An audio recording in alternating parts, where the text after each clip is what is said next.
네, 오늘 뉴스 리뷰와의 시간 YTN이 전한 증시 관련 보도 살펴보겠습니다. 함께 이야기 나눌 두 분을 모셨습니다. 먼저 한지원 시청자 평가원입니다. 이동우 해설위원 실장입니다. 자, 요즘 주식 빼놓고는 대화가 안 된다라는 분들도 많은데요. 그만큼 증권 투자가 우리 삶의 깊숙한 곳까지 들어와 있다는 뜻일 겁니다. 이렇다 보니 YTN의 경제 뉴스, 특히 증시 소식에 시청자들의 관심이 커지고 있는데요.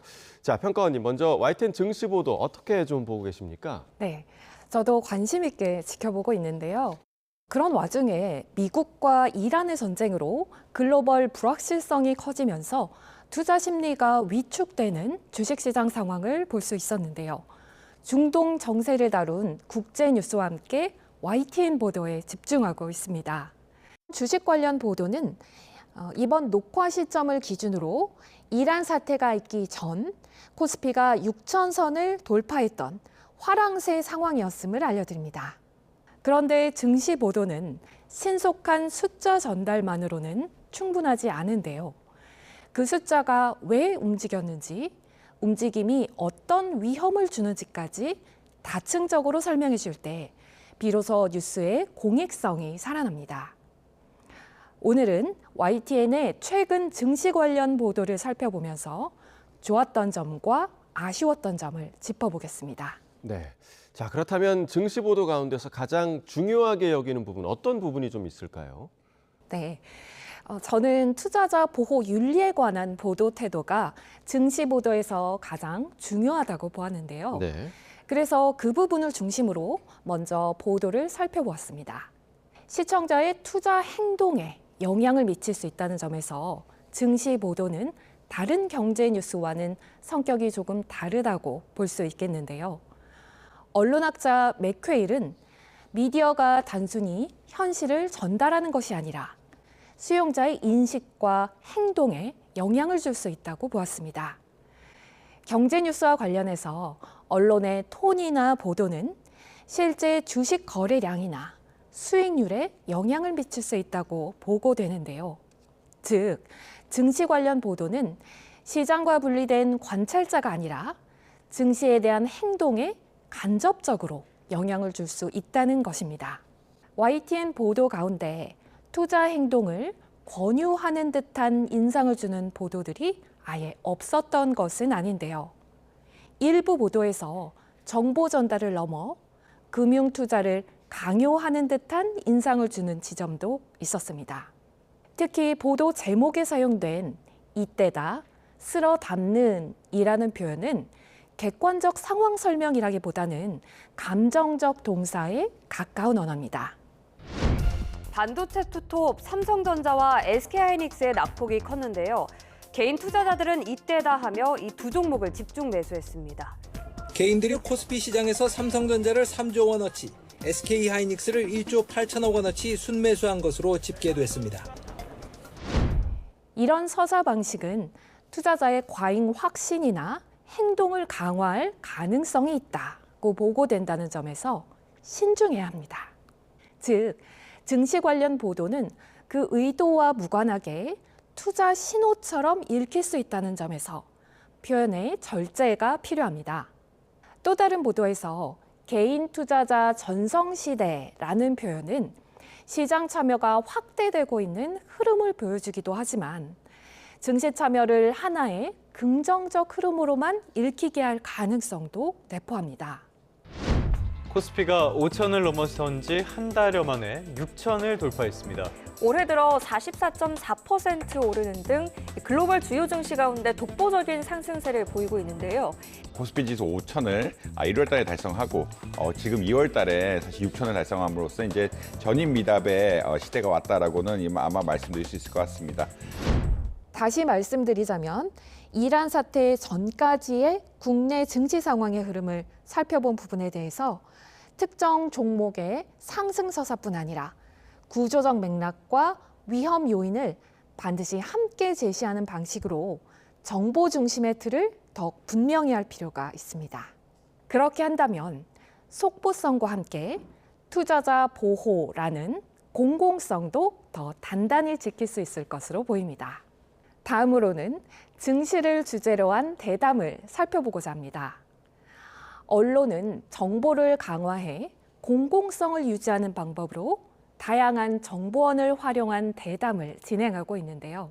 YTN은 국내외 증권사의 낙관적 전망뿐 아니라 대외 불확실성을 지적하는 분석력을 갖춘 전문가와의 대담을 함께 배치해 정보의 균형을 맞추려는 것으로 보입니다. 네, 그렇습니다. 증시 소식을 주제로 한 대담 저도 꾸준히 진행을 하고 있는데 이 정보의 오류를 잡아내고 깊이 있는 통찰을 더해주는 전문가의 대담이 경제 보도에서 차지하는 비중이 상당히 큰 상황입니다. 어떤 전문가가 출연하느냐에 따라서 뉴스의 품격과 정보의 질이 좀 완전히 달라진다라고 할 수도 있죠. 네, 맞습니다.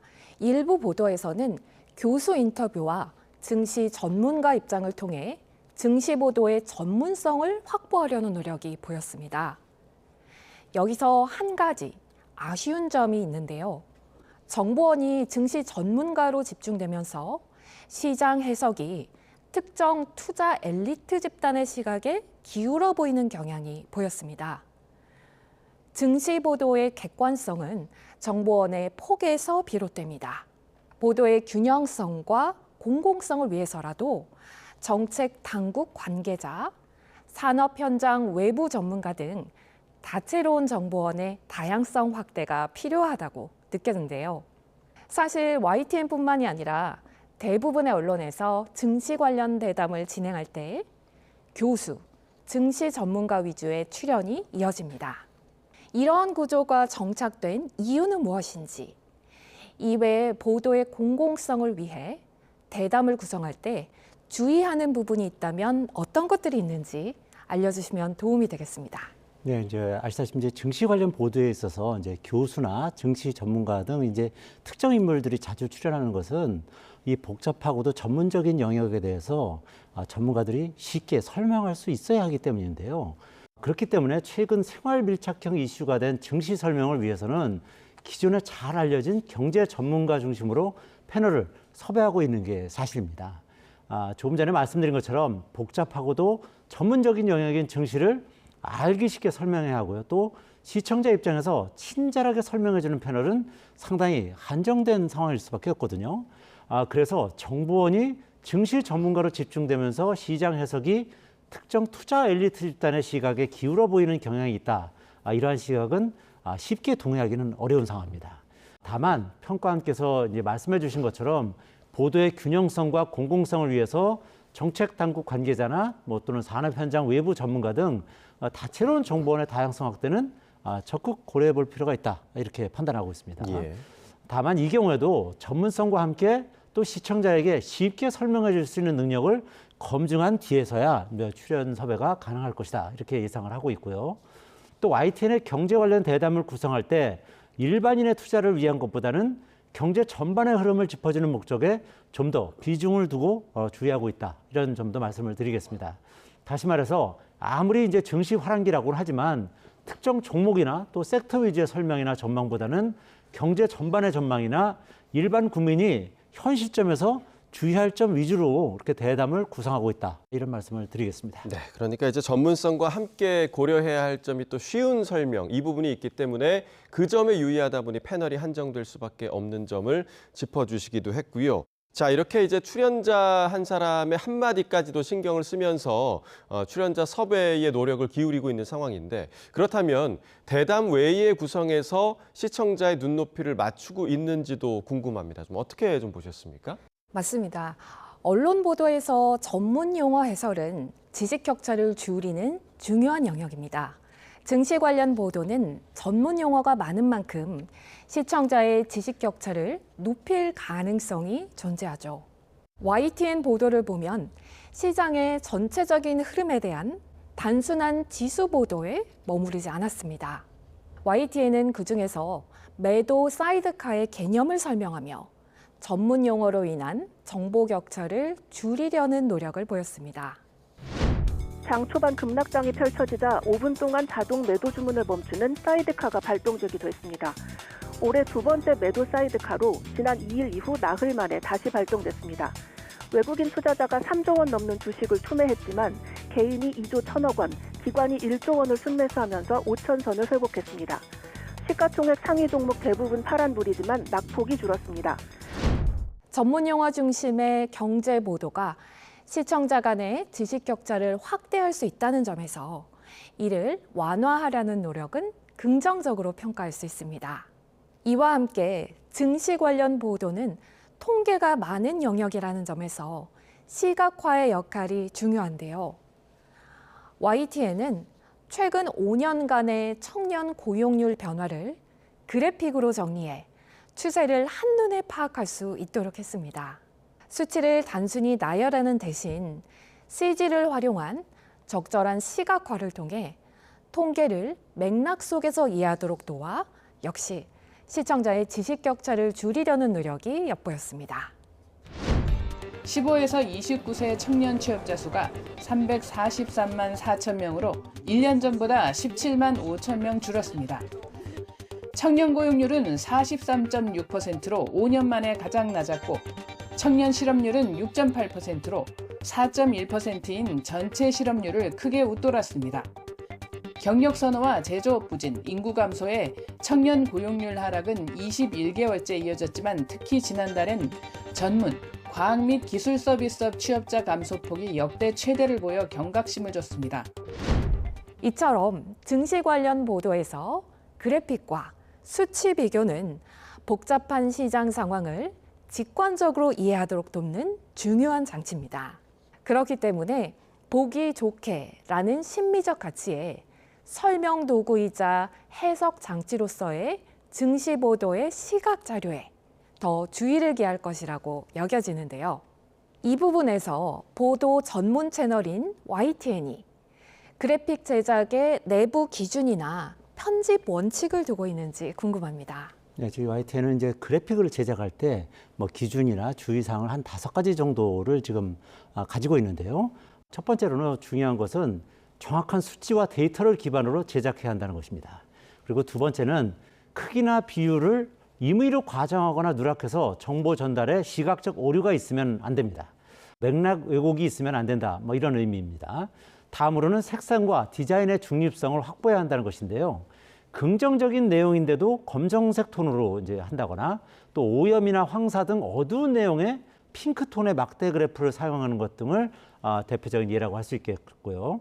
또 정당을 암시하는 파란색이나 붉은색 등도 그래픽에 가급적 사용하지 않는 것도 중립성 있게 색과 디자인을 사용해야 한다는 원칙에 포함되는 것입니다. 네 번째로는 압도적 또는 폭망, 참패 등 감정적인 표현은 자제해야 한다는 것입니다. 시청자가 선입견 없이 정보를 이해하기 때문인 것이죠. 마지막으로는 단위나 출처 등을 명확하게 표기해서 정보의 신뢰도를 제고해야 합니다. 예를 들어서 여론조사 관련 그래픽을 제작할 때는 조사 시기와 주체, 또 응답률, 오차 범위 등에 대해서 자세하게 기재해야 한다는 것입니다.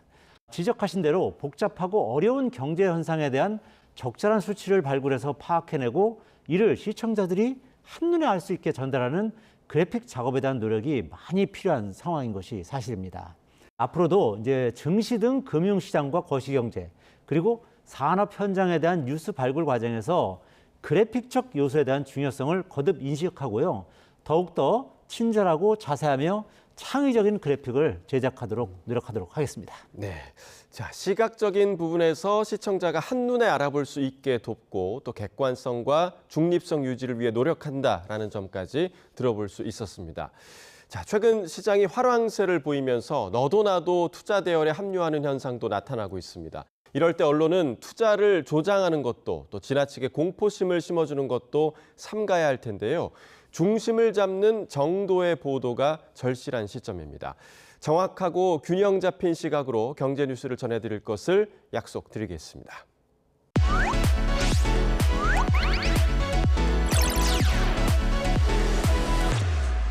시청자의 알 권리와 보도 가치의 향상을 위해 노력한 방송을 꼽아보는 디딤돌 뉴스 시간입니다. 자, 평가원님, 이번 주 주목할 만한 보도, 어떤 보도가 있었습니까? 증시 관련 보도는 조언이나 권유가 아니라 정보여야 하는 점이 매우 중요합니다. 그러한 의도가 담긴 손효정 기자의 증시 보도를 디딤돌 뉴스로 선정했는데요. 네. 해당 보도는 레버리지 ETF를 다루면서 단순히 상품 출시에 대한 기대감을 전달하는 데 그치지 않고 상품 구조 자체를 설명하려는 시도를 했습니다. 레버리지 상품은 일반 종목과 달리 변동성이 증폭되는 구조이기 때문에 행동 유도식의 전달은 특히 위험한데요. 보도는 상품의 성격을 투자의 권유가 아니라 자금이 몰리고 있는 레버리지 ETF의 규모를 설명하고 손실 위험을 당부하는 등 정보 차원에서 다루었다는 점에서 투자자들을 보호하려는 윤리적인 보도를 했습니다.